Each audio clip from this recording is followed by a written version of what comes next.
ఓం శ్రీ సాయిరామ్. సాయి బంధువులారా, ఆత్మస్వరూపులారా, అందరికీ నమస్కారం. సరే, బాబాగారి విషయంగా జరుగుతున్నటువంటి ఈ విమర్శలు, సమర్థన, ఈ రెండు కూడా నిజానికి సమాజానికి ఒక కొత్త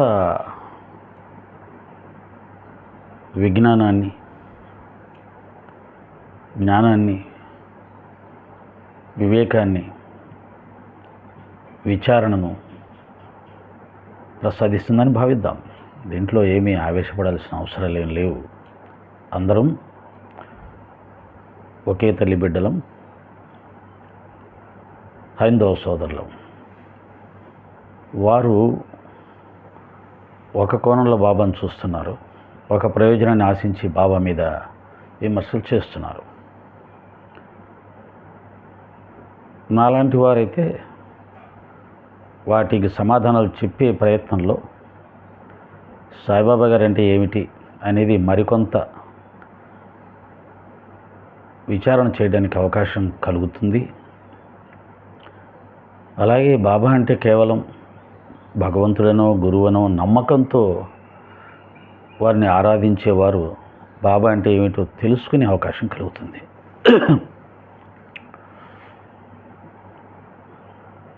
అంతవరకే. అయితే వారు ఒక ప్రయోజనం ఆశించి చేస్తున్నారు, మనం మరొక ప్రయోజనాన్ని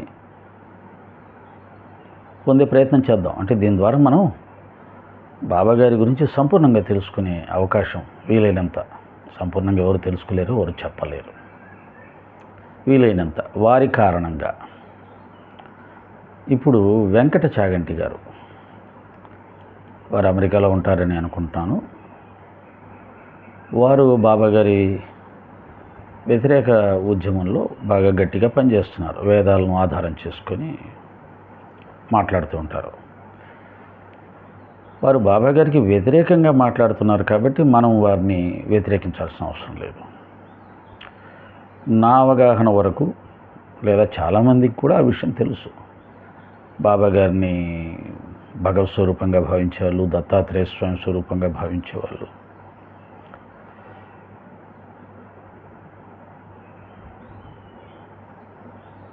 కాబట్టి ఎవరైనా ఒక దేవతను ఆరాధిస్తూ బాబాగారిని వ్యతిరేకిస్తే నేనైతే వారిని కూడా బాబా భక్తులే అనుకుంటాను. ఎందుకంటే బాబాగారు మనకు అవే నేర్పించారు కదా, సకల దేవతా స్వరూపంగా. ఇది బాబా నమ్మని వాళ్ళకు తమాషాగా అనిపిస్తుంది, జోక్గా అనిపిస్తుంది, బాబాగారు సకల దేవతా స్వరూపుడా అనేసి.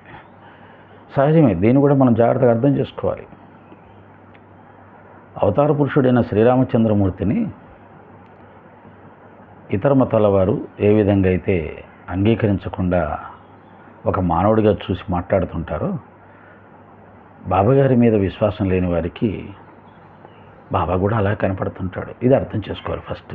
కాబట్టి వాళ్ళు మాట్లాడే మాటలని మనం విని బాధపడాల్సిన అవసరం కానీ, లేదా కోప్పడాల్సిన అవసరం కానీ లేదు. అయితే ఆ మాటలు కొంత సంస్కారవంతంగా ఉంటే తీసుకోవచ్చు. కొంతమంది కామెంట్లు పెట్టే వాళ్ళు కుసంస్కారంగా, చాలా హీనంగా వాడని భాష వాడుతుంటారు, వాడకూడని భాష. నిన్న అమెరికా నుంచి ఒక సోదరుడు, మీరు కామెంట్స్ ఓపెన్ చేస్తే బాగుంటుంది, ఎవరైనా చెడ్డ పదాలు ఉపయోగించి ఎవరైనా కామెంట్స్ పెడితే వాటిని డిలీట్ చేసేయచ్చు. కామెంట్స్ పెట్టడం వల్ల ఎక్కువ మంది చూసే అవకాశం ఉంటుంది, ఎక్కువ మందికి రీచ్ అయ్యే అవకాశం ఉంటుంది అని ఒక సలహా ఇచ్చారు. వారికి ధన్యవాదాలు. బట్ నేను కాస్త బలహీనుణ్ణి. ఏమిటా బలహీనత అంటే, బాబా గారిని అతి నీచమైన సంబోధన చూడడానికి ఇష్టపడను. 100 మంది బాబా గురించి పొగిడినా నాకు పెద్దగా ఆనందం వేయదు. ఎందుకంటే బాబా అంటే ఏమిటో మనందరికీ తెలుసు. కానీ ఒక్కరు బాబా గారి గురించి చాలా నీచ పదాలతో కామెంట్ పెట్టినప్పుడు అది చూడలేను. అందుకని ఎక్కువ మందికి రీచ్ అవ్వకపోయినా పర్వాలేదు, నా గురుదేవుని గురించి ఆ విధమైన కామెంట్ని నేను చూడలేను. అది సారీ, ఒక రకంగా క్షమాపణ కోరుకోవడం తప్ప చేయగలిగింది ఏం లేదు. నేను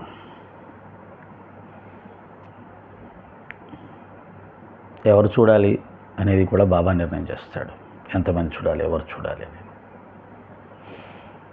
ఇక వెంకట చాగంటి గారు చక్కగా వేదాల్లో ఉన్న విషయాలు చెప్తున్నారు. వేదాలు మాలాంటి వాళ్ళు చదవలేరు. కాబట్టి వేదం అనే పేరు వింటే కూడా నాకు చాలా ఆనందం. వేదం, గురువు, రాముడు, కృష్ణుడు, శివుడు, అమ్మవారు, విఘ్నేశ్వరుడు, కుమారస్వామి, సూర్యుడు, అగ్ని, ఇవన్నీ నాకు ఒకే రకమైనటువంటి భావన కలిగిస్తాయి. కాబట్టి వేదం గురించి ఎవరు చెప్పినా, వేదం గురించి ఎవరు మాట్లాడినా నేను ఆనందిస్తాను, గౌరవిస్తాను. ఇంకా చెప్పాలంటే ఆయన వేదం గురించి చెప్తుంటే కూడా నేను నా బాబా గురించి చెప్తున్నాను అనుకుంటాను.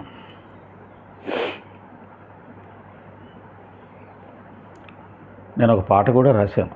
వేప చెట్టు నీడలో వెలిసెను మన కోసం వేదాతీతుడు అని.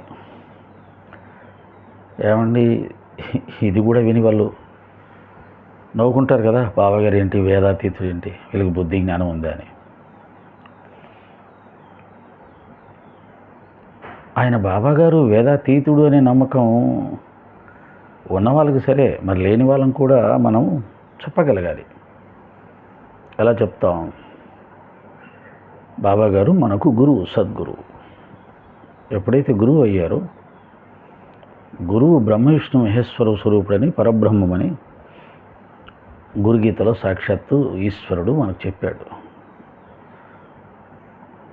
కాబట్టి మన గురువు పరబ్రహ్మం కూడా అయి ఉన్నాడు. ఎప్పుడైతే మన గురువు అయ్యాడో ఆయన పరబ్రహ్మ అయి ఉన్నాడు. శాస్త్ర ప్రకారంగా ఎప్పుడైతే పరబ్రహ్మ అయ్యాడో వేదాతీతుడు కూడా అవుతాడు. అది మన నమ్మకం, మన భక్తి విశ్వాసాలు. శాస్త్రం చెప్పిన ప్రకారంగా అది కూడా సమర్థనీయమే. అవునా కాదా అనేది మళ్ళీ అది కూడా ఎవరి విశ్వాసాలు, నమ్మకం మీద ఆధారపడి ఉంది. వారి జీవితం గురించి, వారి యొక్క లీలలు, మహిమ అంటామా, వారి ఆచరణ అంటామా, ఇవన్నీ పరిశీలిస్తే కూడా ఆ సత్యం బయటపడుతుంది నమ్మకం ఉన్న వాళ్ళకి. ఇదిగో రామచంద్రుడు పాదధూళి సోకి రాగి నాతిగా మారిపోయింది. రామచంద్రుడి నామాన్ని లిఖించినటువంటి బండరాళ్ళు నీళ్ళల్లో తేలియాడాయి. అలాగే శ్రీ మహావిష్ణు ధనస్సును, శివధనస్సును అవలీలగా ఎత్తగలిగాడు అంటే పరబ్రహ్మ కాకపోతే సాధ్యమవుతుందా అని మనము రాముడి యొక్క పరబ్రహ్మతత్వాన్ని చెబితే అవన్నీ ఉట్టివేనండి, కల్పించి రాశారు అనేవాళ్ళు కూడా ఉన్నారు. మనం ఏం చేస్తాం? మనలోనే ఉన్నారు. ఇతర మతాల్లో ఇంకా సులభంగా ఉంటారు. కానీ వారు అనంత మాత్రాన రాముడు పరబ్రహ్మ కాకపోతాడా? ఈ విధమైన ఆలోచనతో మనం బాబాగారి విషయంలో సమర్థించుకోవచ్చు, చెప్పచ్చు సత్యాన్ని. వారు వింటారా వినరా అది అనవసరం. ఇక వెంకట చాగంటి గారు ఆ వీడియోలో ఏం చెప్పారంటే, అసలు ఆ వీడియో ఏమిటంటే, ఒక పిల్లవాడు, ఆయన శిష్యుడు అనుకుంటాను, సత్యసాయిబాబు గారు, షిరిడి సాయిబాబా గారు ఒకటేనా గురువు గారు, ఒకటే అవతారం, షిరిడి సాయిబాబా అవతారమే సత్యసాయిబాబా గారు అని చెప్పి చాలామంది నమ్ముతుంటారు. స్వయంగా సత్యసాయిబాబా గారు కూడా చెప్పారు అంటారు. వారిద్దరు ఒకటేనా వేరా, దయచేసి వివరించగలరు అన్నప్పుడు ఆయన చెప్పే ప్రయత్నం చేశారు. ఆ ప్రయత్నంలో ఆయన ఎంత ఇబ్బంది పడుతూ చేశాడు అంటే దాన్ని వ్యతిరేకించి చెప్పాలంటే చాలా కష్టం. లోకమంతా అంగీకరించిన వారి గురించి వ్యతిరేకంగా చెప్పాలంటే చాలా కష్టపడాలి. కష్టపడ్డా అది పెద్ద ప్రజలకి వెళ్ళదు. ఎందుకంటే ఇప్పుడు షిరిడి సాయిబాబా గారు గురువు కాదు, దేవుడు కాదు అని ఓ 10 మంది ఎలుగెత్తి చాటుతున్నారు పాపం. ఎంతమంది నమ్ముతారు? ఈ 5 నెలలు ప్రయత్నం చేస్తే ఒక 5-6 మందో 10 మందో పాపం వాళ్ళకి ఫోన్లు చేసి చెప్పారు, ఏమండి మేము మారిపోయామండి. భక్తులు ఉన్నది కోట్లల్లో, ఫోన్లు చేసిన వాళ్ళు 10 మంది. కాకపోతే వాళ్ళు చెప్పుకుంటారు కొన్ని వేల మంది మారిపోయారని. వేల మంది మారిపోయినా ఇంకా కోట్లు ఉంటారు అక్కడ. కాబట్టి సత్యసాయిబాబా గారు షిరిడి సాయిబాబా గారు అవతారమని స్వయంగా సత్యసాయిబాబా గారే చెప్పారు అని నేను కూడా విన్నాను. అది కూడా సత్యసాయి భక్తుల ద్వారానే విన్నాను. అంతేకాదు షిరిడి సాయిబాబా గారిని చూసినటువంటి భక్తులు సత్యసాయిబాబా గారిని కూడా చిన్నపిల్లవాడిగా ఉన్నప్పుడు చూసినప్పుడు ఆ భక్తురాల్ని ఈ సత్యసాయిబాబా గారు బాలుడిగా ఉన్నప్పుడే ఆ భక్తురాల్ని గుర్తుపట్టడం, తాను షిరిడి సాయిబాబా యొక్క అవతారం అని చెప్పి ఆ భక్తురాలి చేత గుర్తించేలా చేశారు, ప్రకటించేలా చేశారని కూడా వారి జీవిత చరిత్ర చెప్తుంటుంది. సత్యసాయిబాబా గారి జీవిత చరిత్ర మీద అంజలిదేవి గారు తీసిన ఒక టీవీ సీరియల్లో కూడా సత్యసాయి షిరిడి సాయి ఒకటే అని చెప్పి చెప్పబడుతుంది. ఆ సీరియల్ సత్యసాయిబాబా గారి అంగీకారంతో నిర్మించబడ్డటువంటి సీరియల్. సత్యసాయిబాబా భక్తులందరూ కూడా సత్యసాయిబాబా గారిని షిరిడి సాయిబాబా అవతారం అని నమ్ముతారు. షిరిడి సాయిబాబా గారి భక్తుల్లో చాలా తక్కువ మంది వారిని షిరిడి సాయిబాబా అవతారంగా నమ్ముతారు, ఎక్కువ మంది నమ్మరు. దానికి కూడా ఇదిగో మన చాగంటి గారు చెప్పిన కారణాలే వాళ్ళు చెప్తారు. వాళ్ళు ఏం చెప్తారంటే షిరిడి సాయిబాబా గారి అవతారం ఎక్కడ, ఆయన ఎంత వైరాగ్యంతో జీవించారు, ఆయన ఏ రోజు కూడా ఆశ్రమాలు భారీగా ఏర్పాటు చేయడం కానీ అసలు భారీగా కాదు, అసలు ఏర్పాటు చేయలేదు. ఆయన జీవితాంతం మసీదులోనే, అదే మసీదులో అదే వేషంతో జీవించారు. ఆయన ఎప్పుడూ డబ్బును ప్రోగు చేయలేదు, ఆశ్రమాలు కట్టలేదు, బంగారు రథాలు, బంగారు సింహాసనాలు ఇటువంటి వాటిని ఆయన ఏ రోజు కూడా కూర్చోలేదు. కనీసం పల్లకిలో కూర్చోమన్నా కానీ ఆయన కూర్చోలేదు. పరిపూర్ణమైన వైరాగ్యం ఆచరించారు. అటువంటప్పుడు షిరిడి సాయి సత్యసాయి ఎలా అవుతారు, మేము ఒప్పుకోమనే వాళ్ళు షిరిడి సాయిబాబా భక్తులు ఉన్నారు. కానీ సత్యసాయి గారి మొన్ననే గరికపాటి గారు చెప్పారనుకుంటాను,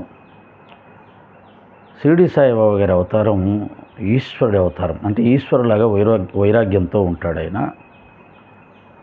నిరాడంబరంగా ఉంటాడు. సత్యసాయిబాబా గారు విష్ణు అవతారంలాగా వైభోగంగా కనిపిస్తారు అని ఆ రెండింటి గురించి ఆయన విశ్లేషణ చేయడం జరిగింది. ఇక స్వయంగా సత్యసాయిబాబా గారే ఎవరైతే షిరిడి సాయి ఉన్నారో ఆ షిరిడి సాయి నేను అని కూడా ప్రకటించారని చెప్తారు. ఈ విషయాన్ని చాగంటి గారు కూడా చెబితే ఏమంటారంటే, ఒకవేళ సత్యసాయిబాబా గారు కూడా నేనే షిరిడి సాయిని అన్నా మనం నమ్మొద్దు. చూడండి, మన మనస్సులోకి అమాయకులైన ప్రజల మనస్సులోకి ఎంత బలంగా అసత్యాన్ని జొప్పించే ప్రయత్నం చేస్తారు తెలివిగల వాళ్ళు, మేధావులు. అందుకనే అమాయక ప్రజలు ఎప్పుడు పాలింపబడుతూ ఉంటారు, తెలివిగల వాళ్ళు ఎప్పుడు పాలిస్తూ ఉంటారు. సత్యసాయిబాబా గారే స్వయంగా నేను షిరిడి సాయిబాబాని చెప్పినా నమ్మొద్దు బాబు. ఎందుకంటే ఆయన అలా చెప్తూ ఉంటాడు. ఎందుకైనంటే ఆయన అందట్లో ఆత్మను చూస్తారు. ఆయన రామకృష్ణ పరమహంసను కూడా నేనేం చెప్పొచ్చు, ఆయన కృష్ణుడిని నేనేం చెప్పొచ్చు, రాముడిని నేనేం చెప్పొచ్చు. ఆయన ఎందుకంటే ఆత్మస్వరూపంగా ఉన్నవాళ్ళు, అందరిలో ఆత్మను చూసేవారు అలా మాట్లాడుతుంటారు. మనం నమ్మొద్దు, మనం తీసుకోవద్దు అని చెప్పినా కానీ అని చక్కగా ప్రజలని షిరిడి సాయి సత్యసాయి వేరు, సత్యసాయి బాబా చెప్పినా సరే నమ్మొద్దు, ఆయన వేరు ఈయన వేరు, ఈయన ఒకటి అనుకుంటే మళ్ళీ మీకు షిరిడి సాయి కూడా సనాతన ధర్మంలోకి వచ్చేస్తాడు. ఆ అబ్బాయి ఇది కూడా అడిగాడు, షిరిడి సాయిబాబా గారు సత్యసాయిబాబా గారు ఒకటే అయితే మరి ఆయన కూడా షిరిడి సాయి కూడా సనాతన ధర్మానికి వచ్చేస్తాడు కదా ఒకటి. ఇంకా బాగా అడిగింది ఏంటంటే, షిరిడి సాయి గారు చెప్పినట్టుగానే మత సామరస్యం కోసం సత్యసాయిబాబా గారు కూడా పాటుపడ్డారు కదా, అన్ని మతాలు ఒకటే అనే ప్రచారం చేశారు కదా అన్నారు. అబ్బాయి అలా కూడా నమ్మకూడదు, మనం ఆయన చెప్పినా కానీ నమ్మకూడదు ఇది. ఎందుకంటే సత్యసాయిబాబా గారు అందరిలో ఒకే ఆత్మను చూస్తారు కాబట్టి ఆయనకి మతభేదాలు ఉండవు, కులభేదాలు ఉండవు. కాబట్టి ఆయన చెప్పిందని మనం అలా తీసుకోకూడదు. అంతేకాదు ఆత్మ పరిశుద్ధమైంది, అది ఏ విధమైనటువంటి జన్మలు మళ్ళీ తీసుకోదు, లేదా అనుబంధాలు ఏర్పాటు చేసుకోదు. ఏదో చాలా చిత్రంగా చెప్పారు, నాకైతే అర్థం కాలేదు. దాంట్లో ఏదైనా గొప్ప జ్ఞానం ఉందేమో కానీ నాకు తెలియదు. ఆత్మ మళ్ళీ జన్మ తీసుకోదు, అది ఎటువంటి అనుబంధాలు పెట్టుకోదు, అది స్వచ్ఛమైందని. మరి ఇప్పుడు మన అన్ని జీవులు కూడా ఆత్మీయ తీసుకుంది అంటున్నారు కదా, ఆత్మీయ శరీరాలు ధరిస్తుందని భగవద్గీత కూడా చెప్పింది కదా. ఆత్మీయ శరీరాలను వదిలేస్తూ పూర్వజన్మ సంస్కారాలను అనుసరించి శరీరాలను తీసుకుంటూ ఆ సంస్కారాలు తిరిగి ప్రదర్శిస్తూ ఉంటుంది అని చెప్పారు కదా. సరే, ఆ పూర్వజన్మ సంస్కారాలు ప్రదర్శించేది జీవాత్మ అని కూడా చెప్పారు కదా. కాబట్టి ఆత్మ మరొక జన్మ తీసుకోదు, లేకపోతే అది బంధాలు ఏర్పాటు చేసుకోదు, ఇదంతా ఏదో చెప్పే ప్రయత్నం చేశారు పాపం ఆయన. ఒకసారి వినండి అవకాశం ఉంటే. అలాగే సత్యసాయిబాబా గారు అందరిలో ఆత్మను చూశారు, ఆ లక్షణం ఉంది ఆయనకి, కాబట్టి ఆయన అలాగే అంటాడు, మనం పట్టించుకోవద్దు. ఈయన ఒకటి అనకూడదు, తప్పు. మరి షిరిడి సాయిబాబా గారు ఏం చేశారండి? మనుషులనే కాదు, ఆయన కుక్క, గుర్రం, పిల్లి, పంది, దోమ, పాము అన్నిట్లలో కూడా పరమాత్మే ఉంటాడని చెప్పాడు. పరమాత్మని చూశాడు. కుక్క ఆకలిని తన ఆకలిగా భావించాడు. కుక్క సంతృప్తి చెందితే తాను సంతృప్తి చెందాడు. గుర్రాన్ని కొడితే నన్ను కొట్టావని చూపించాడు. అన్ని ప్రాణులలో, మనుషులు కాదు, అన్ని ప్రాణులలో కూడా పరమాత్మే ఉన్నాడు, అన్ని ప్రాణులను ప్రేమించాలి.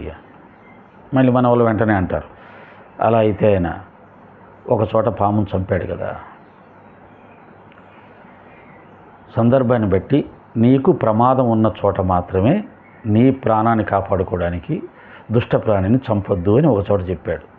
నీకు ఏ ప్రమాదం లేనప్పుడు దూరంగా వెళ్ళిపోతూ ఉంటే అది దుష్ట ప్రాణి అయినా దాన్ని వదిలేయాలి, దాన్ని వెంటబడి చంపకూడదు అని చెప్పాడు. ఇలా జాగ్రత్తగా ఆలోచించుకుంటేనే తెలుస్తాయి గురువుల వాక్యాలు.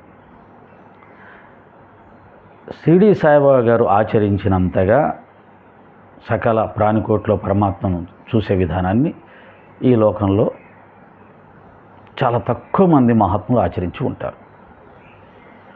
కానీ ఆయన ప్రస్తుత ఈ 100-150 సంవత్సరాల్లో వారు సకల ప్రాణికోట్ల పరమాత్మ ఉన్నాడు అని నిరూపించిన విధానం కానీ, ఆచరించిన విధానం కానీ, వారు ఆచరించినంతగా, నిరూపించినంతగా ఈ 150 సంవత్సరాల్లో మరొకరు ఆచరించి ఉండరు, చూపించి ఉండరు. ఈశ్వర సర్వభూతానం అన్నదే కదా వేదం చెప్పింది. అలాగే సబ్కా మాలిక్ ఏక్ హే, దేవుడు ఒక్కడే, అందరి దేవుడు ఒక్కడే. మళ్ళీ అందరి దేవుడు ఒక్కడే ఎవరు? ఆయన అల్లా మాలిక్, అల్లానే దేవుడు అన్నాడు కాబట్టి అందరి దేవుడు అల్లానే, అంటే అల్లా అన్న దేవుడే. మళ్ళీ అక్కడేమి ఆయన చెప్పిన అల్లాకి ఒక రూపం లేదు, ఇంకోటేం లేదు. ఆయన భూమి మీదికి రాలేదు, ఆయన ఎలా ఉంటాడు కూడా ఎవరు చూడలేదు. నా ఉద్దేశంలో ఆయన అల్లా మాలిక్ అంటే దేవుడే యజమాని, దేవుడు ఒక్కడే. సబ్కా మాలిక్ ఏకే, దేవుడు ఒక్కడే.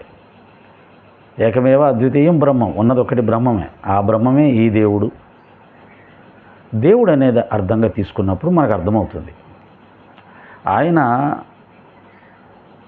హిందూ ముస్లిం సఖ్యత కోసం వచ్చారు కాబట్టి కొన్ని ముస్లిం సంప్రదాయాల్ని ఎక్కువగా హిందూ సంప్రదాయాల్ని ఆచరిస్తూ జీవించారు. ఆ రకంగా అర్థం చేసుకున్నప్పుడు బాబా ఏమిటో మనకు అర్థమవుతుంది. దురదృష్టం కొద్దీ హిందూ ముస్లింలు కలిసి ఉండాలనే భావన ఈ రోజుల్లో తగ్గిపోయింది కాబట్టి వారిని వ్యతిరేకిస్తున్నారు. నిజానికి అన్ని మతాల వారు కలిసి ఉండాలి, మత సామరస్యంతో జీవించాలి అనేది అప్పుడు ఇప్పుడు ఎప్పుడు మహాత్ములందరూ చెప్పేదే, లౌకికవాదులు చెప్పేదే, సమాజ శాంతి కోరుకునేవారు ఎవరైనా చెప్పేదే. అది ఎప్పుడు ఉంటుంది సమాజంలో. కాబట్టి ఆ విధంగా బాబా గారిని అర్థం చేసుకోవాలి. ఆయన ఏమంటారంటే, సత్యసాయిబాబా గారు వేదాల కోసం చాలా ప్రయత్నం చేశారు, వేద పాఠశాల పెట్టారు, వేదాల గురించి కూడా ఆయన చెప్పేవారు. షిరిడి సాయిబాబా వారు ఎక్కడ వేదాల గురించి చెప్పినట్టుగా మనకు కనపడదు. కాబట్టి షిరిడి సంస్థానం వాళ్ళు కూడా వేద పాఠశాలలు పెట్టలేదు, వేదం కోసం వాళ్ళు కృషి చేయలేదు. బాబా గారు ఒక ప్రయోజనం కోసం వచ్చారండి. బాబా ఆచరించినట్టుగా హిందూ ముస్లిం పద్ధతులు రెండింటినీ కలిపి ఆచరించిన విధానం ఇంతవరకు మనకి ఎక్కడ ఎవరు కనపడలే. సత్యసాయిబాబా గారు ముస్లిం పద్ధతులు ఆచరించలేదు. ఒక సనాతన ధర్మానికి సంబంధించిన ఒక సత్పురుషుడిగా, సాధువుగా జీవించారు. కానీ అన్ని మతాలు సమానమే అని అన్ని మతాల సింబల్ పెట్టి ఆయన అన్ని మతాలు ఒక్కటే అనే సత్యాన్ని చాటారు. అలా అన్న సత్యసాయిని ఎవరు తప్పు పట్టట్ల. హిందూ, ముస్లిం, క్రిస్టియన్, బౌద్ధం అందరూ ఒకటే, అందరూ కలిసిమెలిసి ఉండాలి అని చెప్పినటువంటి ఆయన ఎవరు తప్పు పట్టట్ల. దానికోసం పాటుపడినటువంటి షిరిడి సాయిబాబాని మాత్రం తప్పు పడుతున్నారు. కాబట్టి సత్యసాయిబాబా గారు వేదం కోసం కృషి చేశారు. అలాగే కృష్ణుడు వేదం కోసం కృషి చేశారు, రాముడు వేదం కోసం కృషి చేశారు. షిరిడి సాయిబాబా గారు అలా కనిపించలేదు అన్నారు. కానీ బాబా గారు వేదం గురించి చెప్పి ఉండకపోవచ్చు ప్రత్యేకించి, కానీ వేదం ఏం చెప్పిందో దానినే వారు కూడా బోధించడం జరిగింది. తన దగ్గరకు వచ్చినటువంటి సనాతన ధర్మానికి సంబంధించిన భక్తులు వచ్చినప్పుడు ఆయన రాముడికి సంబంధించి కూడా కొన్ని విషయాలు చెప్పారు. అదిగో దొంగతనం చేయకూడదు, తప్పు అని, ఎవరో దొంగతనం చేస్తే అది తప్పు అని చెప్పారని. అలాగే కృష్ణుడు నేను రామావతారం అని చెప్పలేదు అన్నారు. విశ్వరూపంలో అన్నీ నేనేం చూపించాడు. కృష్ణుడు రామావతారం చెప్పడంత మాత్రాన పురాణాల్లో చెప్పబడింది కదా రాముడే కృష్ణుడని. అలాగే సత్యసాయిబాబా గారికి, షిరిడి సాయిబాబా గారికి తేడాలు చెబుతూ వేదాలు ఈయన ప్రోత్సహించాడు, ఆచరించాడు, ప్రచారం చేశాడు. ఆయన వేదాలు గురించి చెప్పలేదు, వేద విజ్ఞానాన్ని పంచలేదు, వేదం కోసం కృషి చేయలేదు. ఎవరైతే వేదం కోసం కృషి చేయలేదో వారు సనాతన ధర్మంలోకి రారు అన్నట్టు ఏదో ఒక విచిత్రమైన వాదన చేశారు. అలాగే వేదం చదివితేనే భక్తి వస్తుంది, వేదం చదివిన వాళ్ళకి భక్తి రాదు. అంటే వేదం చదివితే జ్ఞానం వస్తుంది, ఆ జ్ఞానం వల్ల భక్తి వస్తుంది. వేదం చదవని వాళ్ళ భక్తే కాదు అని కూడా కొత్త విచిత్రమైన విషయాలు చెప్పారు. మరి భక్త కన్నప్ప ఏం వేదాలు చదివాడో మనకు తెలియదు, భక్త శబరి ఏం వేదం చదివిందో కూడా మనకు తెలియదు, రామదాసు గారు ఏం వేదాలు చదివారో తెలియదు. భక్త తుకారం గారు ఏం వేదాలు చదివారో తెలియదు, భక్త ప్రహ్లాదుడు ఏం వేదాలు చదివారో నాకు తెలియదు. ఎందుకంటే ఆయన వేదాలు చదవమంటుంటే నారాయణ నామస్మరణ చేసుకుంటూ, నారాయణ కీర్తనలు పాడుకుంటూ, నారాయణ భక్తిలో మునిగిపోయారని నేను విన్నాను. సరే, పురాణాలు ఎలా ఉందో తెలియదు మనకు కొంత సినిమా నాలెడ్జే కదా తెలిసింది. సినిమాలు కూడా పురాణాలు చదివే తీస్తారు కాబట్టి. అలాగే మహాభక్తులుగా చెప్పబడుతున్న వాళ్ళు ఎవరైతే ఉన్నారో వాళ్ళు ఎక్కడా వేదాలు చదివినట్టుగా మనకు కనపడదు. రమణ మహర్షి గారు ఏం వేదాలు చదివారో తెలియదు. 10th క్లాస్ చదవగానే ఆత్మసాక్షాత్కారం కలిగి వెళ్ళిపోయారు ఆయన.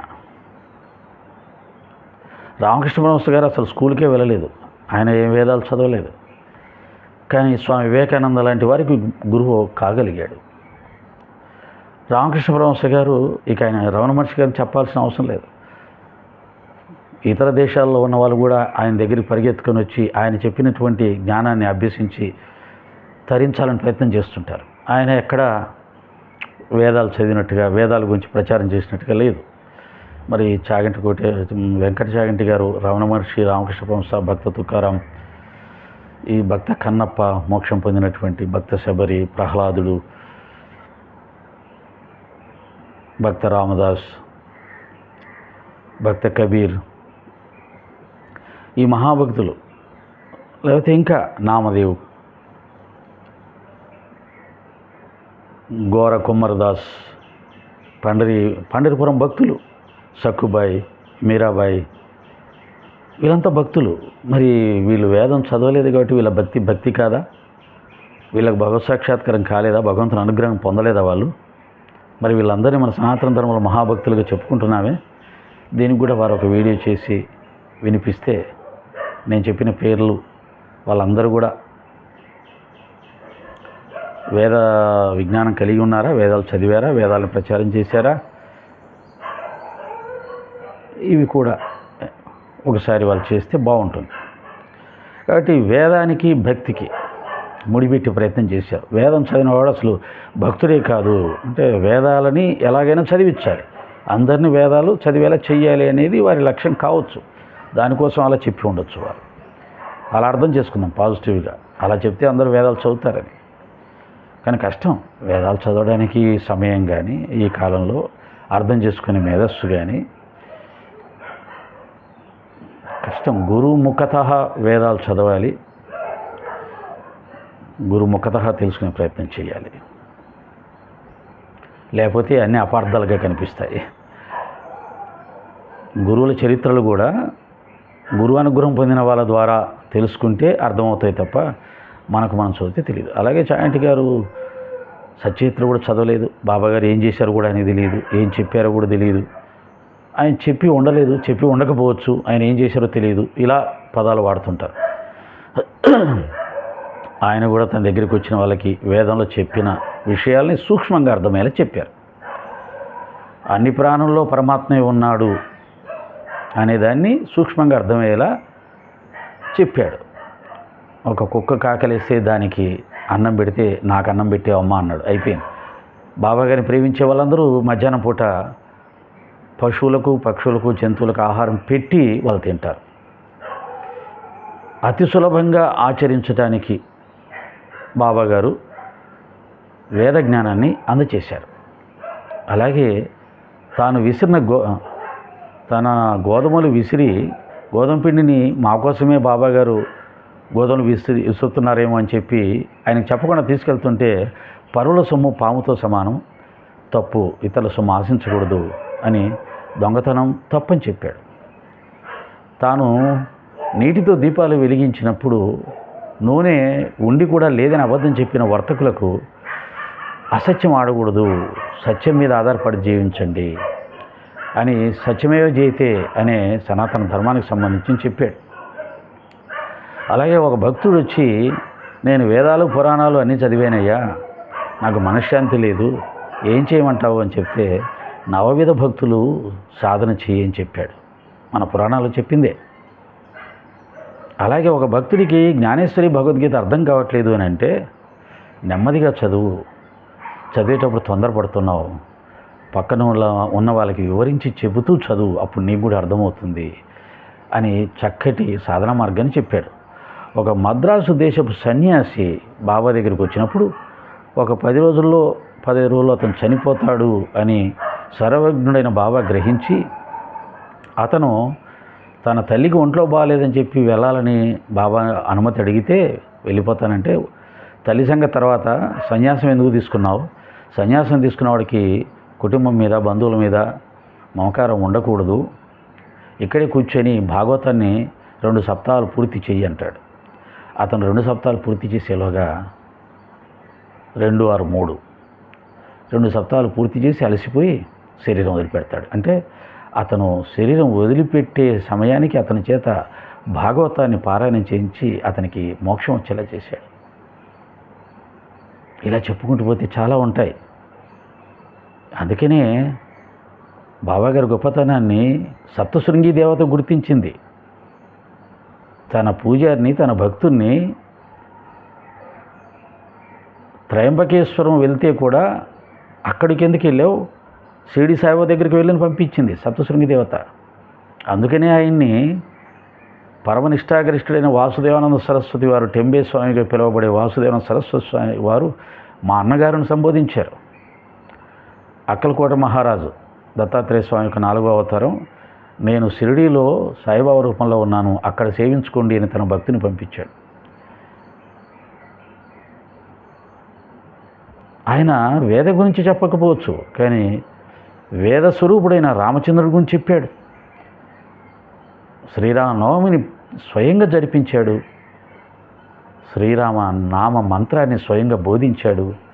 తాను స్వయంగా శరీరం విడిచిపెట్టేటప్పుడు 3 సార్లు రామ విజయాన్ని వినిపించుకొని, రాత్రి పగలు వినిపించుకొని, ఎంత శ్రద్ధ లేకపోతే, ఎంత ఏకాగ్రతతో రాముణ్ణి ప్రేమించకపోతే శరీరం విడిచిపెట్టేటప్పుడు ముక్తి ప్రసాదించే రాముని గాథను విని శరీరం విడిచిపెట్టాడు. ఇదంతా వేదం గురించి చెప్పినట్టే. కాకపోతే మీలాగా వేదం పుస్తకాలు పట్టుకొని ఆ స్తోత్రాలు శ్లోకాలు చదువుతూ మంత్రాలు చదువుతూ చెప్పడం చేయలేదు. ఆయన అతి సులభంగా తన దగ్గరికి వచ్చిన పామర జనులకు, పండితులకు కూడా సులభంగా వేద జ్ఞానం అందించాడు. అందరినీ సనాతన ధర్మంలో నడిపించే ప్రయత్నం చేశాడు, భక్తి మార్గంలో నడిపించే ప్రయత్నం చేశాడు. ఇలా చెప్పుకుంటూ పోతే చాలా చాలా ఎంతసేపు అని చెప్పొచ్చు, కొన్ని గంటలు చెప్పొచ్చు. బాబాగారు చేసిన వేద జ్ఞానం సామాన్యులకి, అందరికీ సులభంగా అర్థమయ్యే పద్ధతిలో ఆయన వేద జ్ఞానాన్ని అందజేశారు. ఇవన్నీ ఎందుకండి, నాకు తెలిసి భగవద్గీత నేను చదివాను 1-2 సార్లు. నాకు గుర్తున్నంత వరకు కృష్ణ పరమాత్మ స్వయంగా చెప్పాడు, వేదాలు కర్మకాండాన్ని ప్రోత్సహిస్తాయి, స్వర్గ భోగాల కోసం యజ్ఞాలు యాగాదులు, వేదాలు చెప్పిన యజ్ఞయాగాదులు చేస్తుంటారు. నువ్వు ఆ పని చేయొద్దు, నువ్వు అనన్యంగా నన్ను శరణు వేడి నా భక్తి ఆచరించి యోగివి కమ్ము అంటాడు. కృష్ణ నువ్వు యోగివి కమ్ము అంటాడు. చాగంటి గారు ఏమన్నారంటే, వెంకట చాగంటి గారు, వేదాలు చదవకుండా ఎవరు యోగి కాలేరు, భక్తుడు కాలేరు, యోగి కాలేరు, వేదాలు చదవకుండా అసలు ఏమీ కాలేరు అనేది ఆయన పద్ధతి. సంతోషం, వేదాలని అంత గొప్పగా ప్రేమిస్తున్నందుకు, ప్రచారం చేస్తున్నందుకు. కానీ కృష్ణుడు వేదాల్లో ఉన్న కర్మకాండం చేస్తూ స్వర్గ సౌఖ్యాల కోసం పాటుపడుతుంటారు చాలామంది. నువ్వు అటువైపు వెళ్ళవద్దు, నువ్వు అనన్యమైనటువంటి భక్తిని ఆచరించి యోగివి కమ్ము అంటాడు. అంటే యోగి అంటేనే యోగం అంటే కలయిక అంటే భగవంతుడితో కలయిక. ఎవరైతే అనన్యమైన భక్తిని ఆచరిస్తారో, వారి మనస్సు భగవంతుడితో అనుసంధానమై ఉంటుందో, అనన్య భక్తిలో మునిగిపోతారో, ప్రాపంచిక విషయాలన్నింటినీ వదిలేసి అనన్యంగా భగవంతుడితో అనుసంధానమైన స్థితిలో ఉంటారో, తనను తాను మర్చిపోయి ఉంటారో, గోరకుమ్మరదాసు లాగా, భక్త తుకారాం లాగా, భక్త శబరిలాగా, మీరాబాయి లాగా, భక్త రామదాసులాగా, కబీర్ దాస్ గారు లాగా ఎవరైతే ఇలా ఉంటారో, ప్రహ్లాదుల్లాగా, వాళ్ళు యోగులు, భక్త యోగులు అంటారు. యోగులంటే గడ్డాలు మీసాలు పెట్టుకొని ఉంటేనే యోగులు కాదు. భక్త యోగులు, జ్ఞానయోగులు, కర్మయోగులు. కర్మ ద్వారా కానీ, భక్తి ద్వారా కానీ, యోగం ద్వారా కానీ, జ్ఞానం ద్వారా కానీ భగవంతుడితో అనుసంధానం అయితే అది యోగం, వారిని యోగులు అంటారు. కానీ ఆయన ఏం చెప్తున్నాడు, వేదం చదివితేనే యోగి అవుతారు, వేదం చదివిన వాళ్ళు ఎవరు యోగులు కాలేరు. వేదం చదివితేనే భక్తులు అవుతారు, వేదం చదవకపోతే భక్తులు కాలేరు. ఇలా వారు వేదాన్ని ప్రేమించేదాన్ని గౌరవిద్దాం, ఇలా సమాజాన్ని పక్కదారి పట్టించేదాన్ని వ్యతిరేకిద్దాం. భక్తి జ్ఞాన కర్మ యోగ మార్గాలు 4 మార్గాల్లో నన్ను చేరుతారన్నారు. యోగంలో మరొక యోగం ఉంది. యోగాభ్యాసాల ద్వారా ఇంద్రియ నిగ్రహం చేసుకుంటూ భగవంతుణ్ణి చేరుకునే ప్రయత్నం, అది వేరేది ఉంది. ఇంకో యోగం అర్థం భక్తి ద్వారా భగవంతుని అనుసంధానం కావడం, జ్ఞానం ద్వారా భగవంతుడితో అనుసంధానం కావడం, కర్మ ద్వారా భగవంతుని అనుసంధానం కావడం, నిష్కామ కర్మ ద్వారా. ఈ మార్గాల ద్వారా కూడా భగవంతుడితో అనుసంధానం అవ్వడం, భగవద్భావనతో జీవించటం, భగవదార్పితం చేస్తూ జీవించటం, ఇవన్నీ కూడా యోగి కిందకే వస్తాయి. ఇలా అనేకమైన విస్తృతమైనటువంటి మార్గాలు ఆధ్యాత్మికత మన పూర్వీకులు మనకు అందజేశారు. ఇప్పుడు వేదం లేనివాడు చదివినవాడు అసలు మనిషే కాదు అన్న ఒక కొత్త దాన్ని తీసుకొచ్చి ప్రజలందరినీ కూడా ఇంతవరకు ఎందరో మహానుభావులు, మహాభక్తులు, మహాజ్ఞానులు, రమణ మహర్షి, రామకృష్ణ పరమహంస లాంటి వాళ్ళు నడిపిస్తున్న ఈ సమాజాన్ని, సాయినాథులు లాంటివి నడిపిస్తున్న సమాజాన్ని వేదం వైపు మళ్లించాలనే ప్రయత్నం బలంగా చేస్తున్నారు. సంతోషం. వేదం అంటే కూడా భగవత్ స్వరూపమే కాబట్టి వారిని గౌరవిద్దాం. కానీ నాకు తెలిసినంత వరకు షిరిడి సాయిబాబా గారు యోగి కాదు, సత్యసాయిబాబా గారు, షిరిడి సాయిబాబా గారు ఒకటే కాదు అని ఒక ప్రయత్నం బలంగా వినిపించే ప్రయత్నం చేశారు. నాకు బాబా గారు ఇచ్చిన జ్ఞానం మేరకు అది కరెక్ట్ కాదు. ఇంకొక యాంగిల్లో ఆలోచిస్తే షిరిడి సాయి, సత్యసాయిబాబా గారు ఒకటే అనేవాళ్ళు ఉన్నారు, వేరే అనేవాళ్ళు ఉన్నారు. ఒకటే కానంత మాత్రాన వారిద్దరి యొక్క గొప్పతనం ఏమీ తక్కువ కాదు. ఒకటే అయినంత మాత్రాన కూడా సమాజానికి వచ్చే నష్టం లేదు. ఇద్దరు సమాజానికి ఉపయోగపడ్డారు, సమాజాన్ని ధర్మ మార్గంలో నడిపించారు. సాయిరామ్.